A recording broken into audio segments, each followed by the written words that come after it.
سره موږ رقابت دروښتی او ټوله کسانو یعنې 2-3 لکه کسانو بالا رایه هم نه ده ورکړې. نو په دې کې به موږ څنګه دا د محبوبیت معیار سنجوو چې په افغانستان کې څوک پلویان ډېر لري. تاسې غونډې وګورئ چې د کم جناح غونډې ډېرې سترې وي او په هر ولایت کې داسې نه وي چې په یو ولایت کې لکه هرات، کندهار، لکه کونړ، کاپیسا، بدخشان، په حساب جلال آباد، ننګرهار، دا ټوله غونډې تاسو وګورئ بیا به تاسو ته معلوم شي چې د حزب اسلامي محبوبیت څومره دی په ملت. مننه. مننه سیف الرحمن جانه، مطمئن شولم.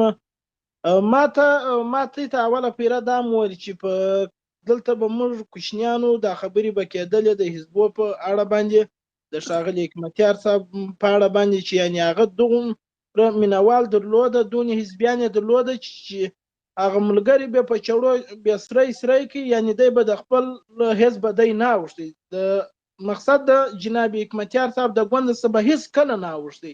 نو ما ته دا پوښتنه را په یاد چې خلکو به هغه دغه کوي، مګر اوس خلک د پخوا په پرتله باندې د حزب نه یادوي. داسې کم خلک چې به سره کم د مینوالو صفتونه کول، هغه اوس د پخوا په پرتله یعنې اوس ستا غږ نه کوي او که نه سته د پخوا په پرتله د مینوال. نو ما ته دغه پوښتنه را پاس، یعنې داسې سپین ږیري زموږ په علاقه کې هم شته یعنې چې د مقصد سلاوي در اوسه پټې دي هلته د مینوال هلته په هغه علاقو کې شتون لري، مقصد غږ نه کوي چې موږ د ګوند یو داسې خفیه ژوند کوي. نو ما ته دغه پوښتنه را په یاد شوه، یعنې چې خلکو به څومره تعریفونه کول، هغه تعریفو په وړاندې باندې اوس خلک هېڅ غږ نه کوي چې موږ د په ګوند پورې اړه لرو یو نه یو. په کندهار کې د بدخشان یا نورستان یا جلال آباد د هرات په وړاندې د مینوال کم دي په لوی کندهار کې. نو ما ته دغه پوښتنه را په یاد شوه، ته به خوشکې نه کوئ.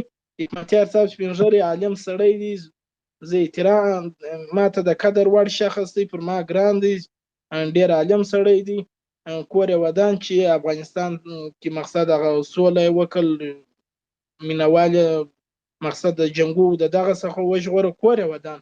او دی چې دلې دی ځای پر ځای دی، دا خو بیا بیخي نور علا نور خبره ده.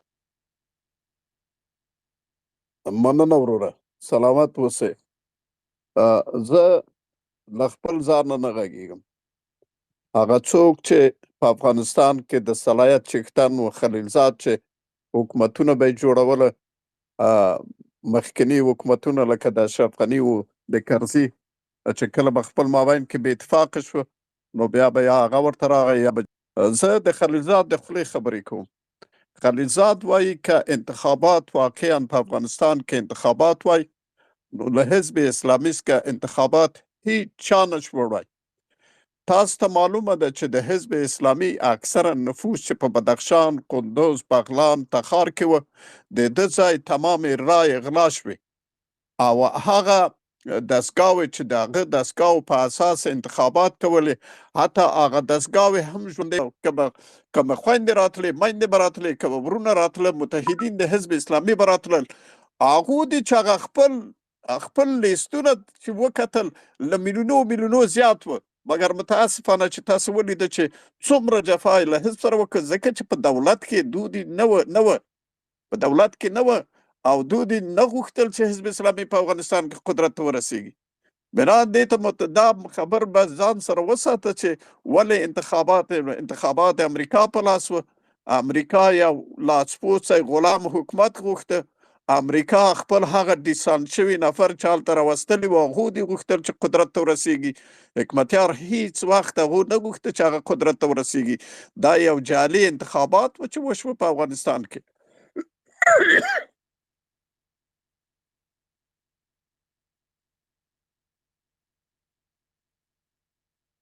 شیرزاد صاحب محترم، مهرباني وکړئ، مایک ستاسو په خدمت کې ده.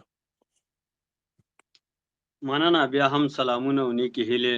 بالکل جنرال صاحب دغسې معقول جواب ورونو ته ورکوي، ور باید چې موږ او تاسو الحمدلله یو عالم مبارزه مو کړې، یو ورور راځي ناست کوي، اعتراض کوي، دغه کوي، بالکل هغه ته یو ورور پرېږدئ او ښه تسلي بخش هغه ته جواب ورکوي، ځکه چې تاسو ته ښه معلومات دی. موږ دا خبره انتقاد پذیره خلک یو، موږ په خپل حزب کې انتقاد منو، موږ د ولس انتقاد منو، موږ د دغه انتقاد منو او موږ په نورو باندې انتقاد هم کوو. لکه څنګه چې په ځان باندې منو، موږ دا خبره په بل باندې هم انتقاد کوو. دا زموږ مسلم حق دی او څنګه چې دغه حق ځان ته ورکو، دا موږ بل افغان ته ورکو، پښتون ته ورکو، تاجک ته ورکو، ازبک ته ورکو، هر رور ته ورکو. دا د دوی مسلم حق دی چې په موږ باندې